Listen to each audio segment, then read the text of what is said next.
우리 역사학자들이 인류의 역사를 정리할 때 그렇게 정리를 하기도 합니다. 인류의 역사는 갈등과 분열과 투쟁과 전쟁의 역사다. 그런 이야기를 많이 하죠. 사람이 있는 곳에서는 늘 갈등이 있었습니다. 사람이 들어가지 않고 자연이 있고 동물들만 있는 세계에서는 전쟁과 갈등과 분쟁이 없다가, 그러다가 그곳에 사람이 들어가게 되어지면 영토에 대한 분쟁이 생기고 전쟁이 생기고 갈등이 생기지 않습니까? 그래서 그것을 막기 위해서 또 많은 사람들이 길거리에 나와서 평화를 외칩니다. 평화가 중요하다고, 전쟁을 멈춰야 된다고 시위를 하기도 하죠. 우리 가정에서도 그렇습니다. 가정에서도 여러분 모두가 사랑하는 가정, 행복한 가정, 그런 가정이 되기를 다들 바라고 있죠. 그렇게 바라고는 있지만 갈등이 없는 가정이 어디에 있겠습니까? 문제가 없는 가정이, 어느 가정이 문제가 없겠어요? 교회도 마찬가지입니다. 한국의 교회도 수많은 갈등으로 인하여서 교회가 분열하고, 또 분열된 교회가 또 분열하고, 그것 때문에 세상으로부터 많은 지탄을 받기도 했죠. 모든 사람들은 이렇게 화평을 원해요. 실제로 화평을 원하기는 하지만, 그러나 원하는 만큼 가지기가 어려운 것이 화평이기도 합니다. 오늘 주셨던 말씀을 다시 한번 보십시오. 우리 9절 말씀을 다 함께 읽어보도록 하겠습니다. 같이 볼까요? 화평하게 하는 자는 복이 있나니 그들이 하나님의 아들이라 일컬음을 받을 것임이요. 아멘. 자, 여기 보니까 갈등과 어떤 분열 때문에 화평이 깨어졌다. 평화가 깨어진 곳에 화평을 회복시키는 사람이 어떤 사람이라고요? 복이 있는 사람이다. 바로 여러분들이 복이 있는 사람이 되어지기 위해서는 화평을 만드는 사람이 되어질 때 하나님의 자녀가 되어지는 복이 있게 될 줄로 믿습니다. 이 화평이라고 하는 이 헬라어, 원래 이제 신약의 단어는 에이레네. 예수님이 부활하시고 나서 제자들이 방에 모여 있을 때 들어가셔서 첫 번째로 하셨던 말씀이 뭐냐 하면 너희에게 평안이 있을지어다. 평안. 그 평안이 에이레네였어요. 그리고 구약 성경에서는 히브리어로는 평화가 샬롬입니다. 우리가 예루살렘이다라고 이야기할 때 예루살렘이라고 뒤에 살렘이 평화이거든요. 그래서 예루살렘을 평화의 도시 이렇게 부르기도 합니다. 어쨌든 성경에서는 샬롬이라고 하고 에이레네라고 하는 이 화평, 평화, 화목이라고 하는 단어가 400번 넘게 나와요. 많이 나오죠? 이렇게 성경에서 한 단어가 여러 번 반복되어지는 이유는 무엇이겠습니까? 이게 의미하는 바가 무엇이냐면요. 성경은 이만큼 화평이라고 하는 것을 강조를 하고 있다는 겁니다.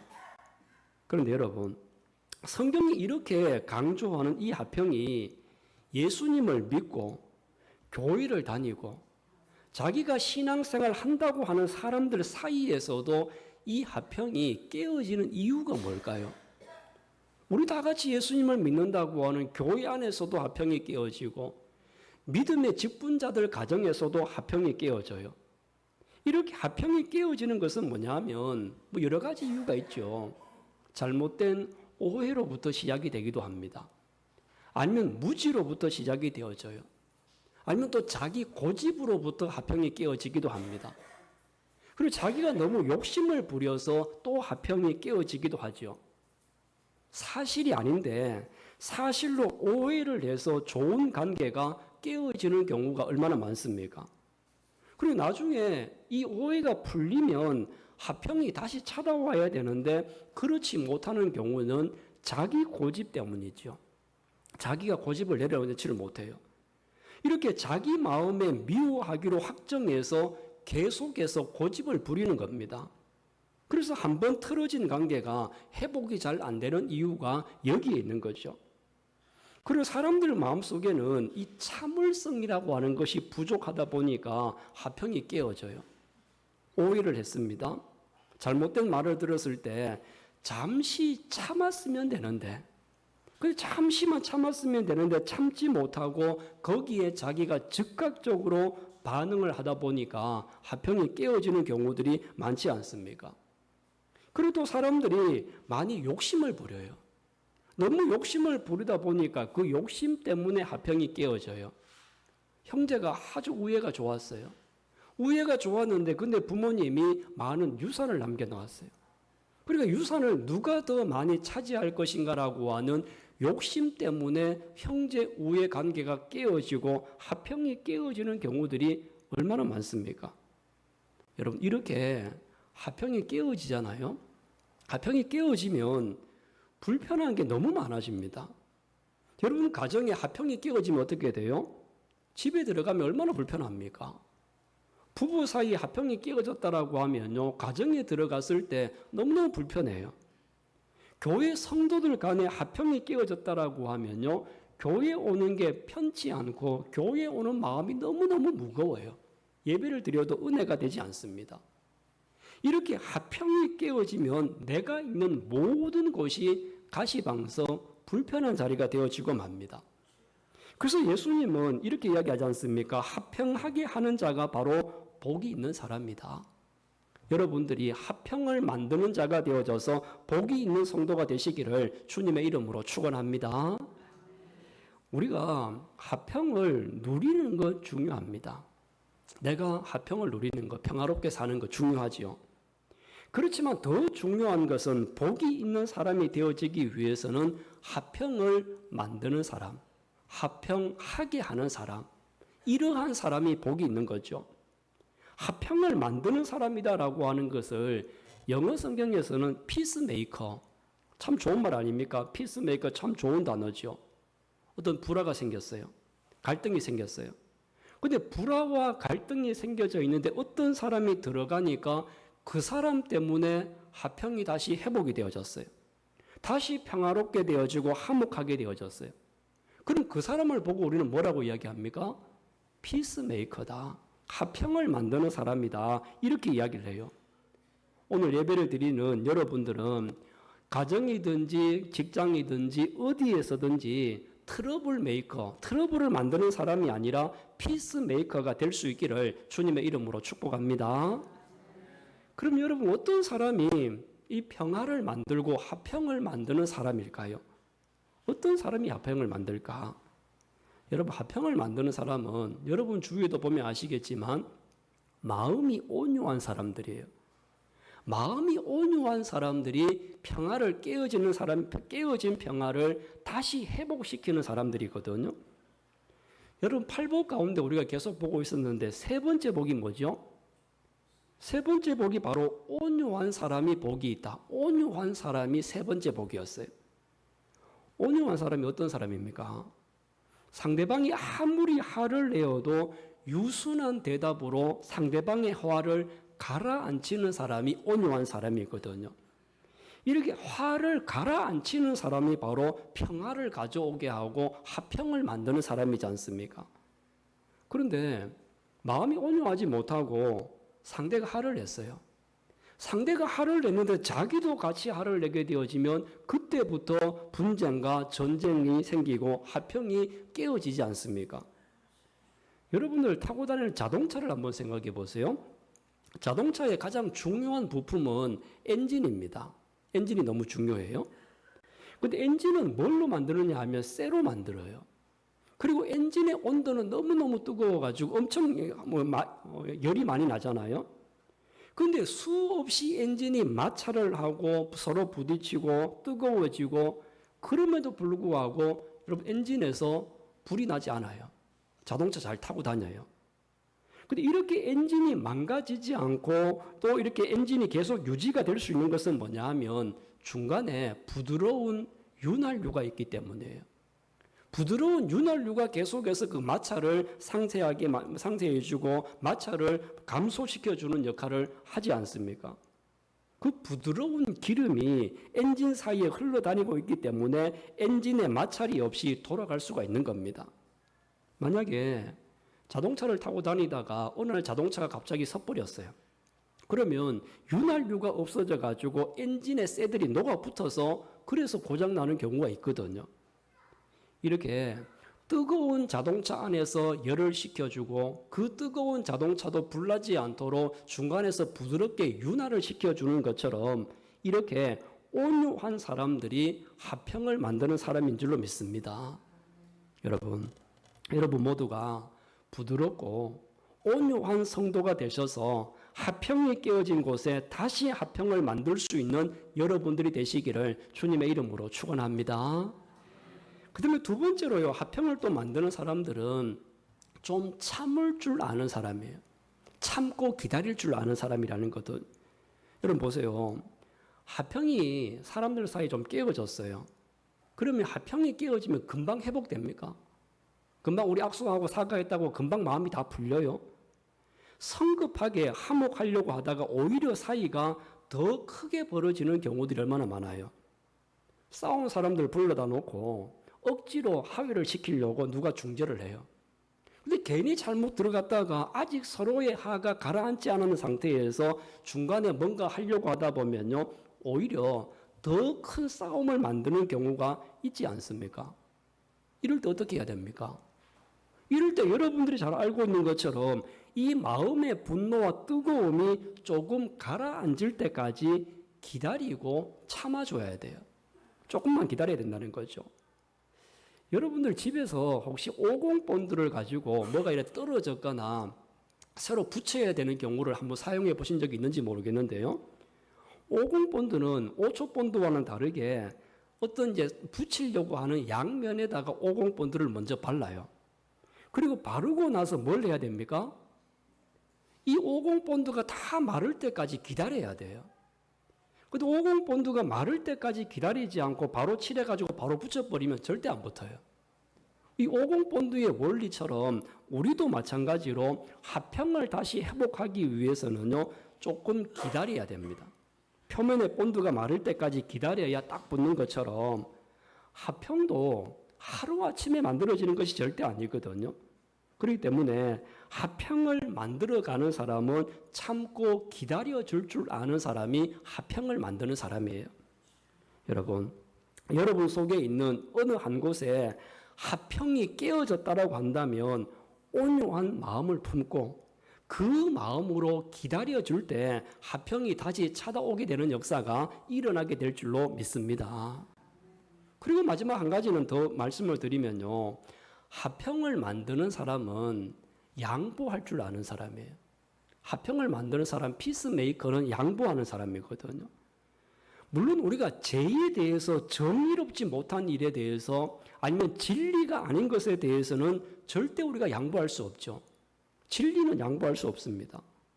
근데 우리가 살아가면서 대하는 많은 일들은 어떤 정의나 진실의 문제가 아니고 선택의 문제일 때가 너무나 많아요. 아니면 그 선택의 문제는 자기가 어떤 기호를 가지고 있느냐, 기호의 문제, 감정의 문제가 더 많거든요. 이것은 우리가 서로 기호가 달라요. 카페를 가면 어떤 사람들은 아메리카노를 먹고, 어떤 사람은 라떼를 먹고, 어떤 사람은 따뜻한 거 먹고, 어떤 사람은 시원한 거 먹어요. 기호가 다른 거지 않습니까? 근데 내가 어떤 선택을 하느냐에 따라서 상대방의 기분이 나빠진다라고 하면 얼마든지 내가 양보할 수 있는 문제거든요. 이런 것들은 100번을 양보해도요, 내 인생에 아무 해가 되지 않습니다. 그런데 이것이 아니라 옳고 그름의 문제, 진리의 문제가 아닌데도 불구하고 이것을 가지고 진리의 문제처럼, 정의의 문제처럼 판단을 하고 이야기하게 되어지면요, 그때부터 목숨 걸지 않습니까? 사생결단하자. 그러면 화평이 깨어지는 거예요. 많은 사람들이 중요하지 않는 문제에 사생결단을 하다 보니까 인간관계가 끊어지고, 부부관계도 끊어지고, 가정과 성도들 관계도 끊어지는 경우가 얼마나 많습니까? 이런 것들은요, 진리가 아닌 문제에 대해서는 우리가 100번을 양보해도 아무런 문제가 없어요. 그래서 옛날에 책이 나오는데 그런 책도 있었어요. 사람들이 사소한 것에 목숨을 건다. 사소한 것들을 얼마든지 양보할 수 있는데, 근데 사소한 것에 목숨을 걸다 보니까 자꾸만 화평이 깨어지는 겁니다. 여러분, 우리 창세기에 보면 우리가 유명한 이삭이 나오는데, 이삭이 부엘세바나 또 근처를 다니면서 우물을 팠어요. 우물 파기 참 어려운 문제거든요. 근데 우물을 봤는데 우물을 팔 때마다 블레셋 사람들이 와서 시비를 걸어요. 우물을 빼앗으려고 그래요. 근데 블레셋 사람들이 와가지고 우물을 빼앗으려고 하고 시비를 걸 때마다 이삭이 어떻게 했느냐 하면요, 다 양보했어요. 너희들 가져라. 우리 힘들게 우물을 팠지만 너희들 가져라라고 해서 양보해서 다 죽었어요. 근데 이삭이 양보하지 않았다고 한다면 블레셋 사람들과 싸워야 됩니다. 근데 이삭은요, 싸우는 것을 선택하기보다는 양보를 선택했습니다. 그래서 양보를 선택했기 때문에 그 사람들과 화평한 관계를 계속해서 유지를 할 수가 있었거든요. 그럼 이렇게 양보를 하면 다 손해보는 것 아니냐, 이렇게 생각할 수 있지만, 내가 양보를 하니까 하나님은 아브라함에게 100배의 축복을 주셨어요. 100배의 축복을 주실 뿐만 아니라 가는 곳마다 번성하게 되어지는 복을 이 이삭에게 하나님이 주셨지 않습니까? 여러분, 이렇게 화평하게 하는 사람은 온유한 마음을 가지고 참아주고 기다릴 줄 알고, 그리고 양보할 줄 아는 사람이 화평을 만드는 피스메이커입니다. 이렇게 우리는 화평을 깨는 트러블 메이커가 아니라 화평을 만드는 피스메이커가 될 때 어떤 복을 받느냐? 저 사람이 진짜 하나님의 아들이다. 저 사람이 진짜 하나님의 아들이다라고 이렇게 불려지는 복을 받게 되어진다고 우리에게 말씀하죠. 여러분들이 밖에 나가서 여러분들을 보고 저분 정말 장로님 같아. 저분은 어딜 봐도 정말 권사님 같아. 저분은 정말 어디 봐도 교회를 열심히 잘 다니고 신앙생활 잘하시는 성도님 같아. 이렇게 여러분을 보고 주위에서 평가한다고 하면요, 그게 복입니까? 저주입니까? 복이죠. 그거보다 더 큰 복이 어디 있겠습니까? 저도 밖에 나가서 저분을 보니까 정말 목사님 같아. 목사님 같은 인격이 있고 목사님 같은 좋은 분이야. 이렇게 불려진다라고 하면요, 이것보다 더 큰 복이 어디 있겠어요? 바로 저와 여러분들도 우리가 이러한 마음을 가지고 우리가 양보하고 참아주고 또 이렇게 할 때, 온유한 마음을 가질 때 하나님의 아들이라고 불려지는 복이 여러분에게도 임하게 될 줄로 믿습니다. 예수님을 한번 보십시오. 우리 성경을 한번 볼까요? 에베소서 2장 14절 말씀인데요. 우리 같이 한번 읽어봅시다. 같이 한번 볼까요? 그는 우리의 화평이신지라 둘로 하나를 만드사 원수된 것 곧 중간에 막힌 담을 자기 육체로 허시고. 아멘. 자, 여러분, 화평의 본이 되신 분이 예수님이지 않습니까? 예수님은 하나님과 인간의 하나님과 인간 사이에 있는 죄로 인하여서 화평이 깨어졌잖아요. 근데 이 화평을 깨고 막힌 담을 허무시기 위해서 이 땅에 오셨어요. 그래서 예수님으로 인하여서 인간하고 사람 사이에 막힌 담이 깨어지고 화평이 다시 회복되는 역사가 일어났습니다. 예수님은 화평이 깨어진 우리들에게 온유한 모습으로 다가오셨죠. 그리고 하나님 예수님은 참고 기다려 주셨습니다. 그리고 이 모든 화평을 이루시기 위해서 하늘의 모든 보좌를 양보하시고 이 땅에 오셨어요. 이런 예수님은 막힌 담을 모두 허셨고 저와 여러분을 위해서 화평을 만들어 주신 줄로 믿습니다. 우리는 이렇게 하신 예수님 때문에 화평을 우리는 경험했습니다. 그 화평을 지금도 우리는 누리고 있습니다. 그러면 이제 우리는 이런 화평을 경험한 사람으로 끝나는 것이 되어서는 안 되죠. 그냥 내가 화평을 경험하고 화평을 누리는 사람으로 끝나는 것이 아니라 오늘 성경에서 우리에게 요구하고 있는 것처럼 화평을 만드는 사람, 화평을 경험하고 끝나는 사람이 아니라 이제는 화평을 만들어가는 사람으로 살아라. 우리에게 이것을 요구하지 않습니까? 그래서 여러분들은 내가 속해 있는 여러 공동체 안에서 온유한 마음을 가지고 좀 주위 사람들을 보면서 참고 기다려주고 내가 고집 부리기보다는 양보하는 사람이 되어져서 화평을 만드는 사람이 되시기를 바랍니다. 그래서 여러분이 가는 모든 곳은 깨어진 화평을 다시 회복하게 만들고 화평을 만드는 여러분 때문에 이 화평이 지속되어지고 계속되는 역사가 일어날 수 있기를 주님의 이름으로 축원합니다.